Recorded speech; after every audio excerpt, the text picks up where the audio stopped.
Hello, I'm Renato Jr., and you're here to learn HTML in 180-second videos. In this video, you'll learn what HTML is and how you can code in HTML. You've probably visited Google's, YouTube's, or Amazon's websites at some point in your life.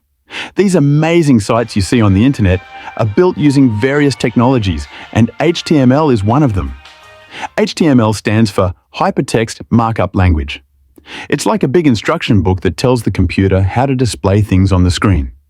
For example, it tells where to place text, images, videos, and everything else you see when you open a website. HTML uses special words called tags. Think of tags like Lego pieces. Each tag has a specific function, such as creating a title, a paragraph, or even inserting an image.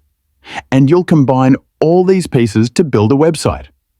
If you're still a bit confused about what you can do with HTML, don't worry. Once you start practicing, you'll definitely understand. So, how do you start coding in HTML? It's very simple. All you need is a text editor. You can use Notepad++, VS Code, or even your computer's basic notepad to write HTML. We'll start with Notepad++. If you want to know how to download it, I'll leave instructions in the comments on how you can install it. In the next video, you'll write your first HTML file.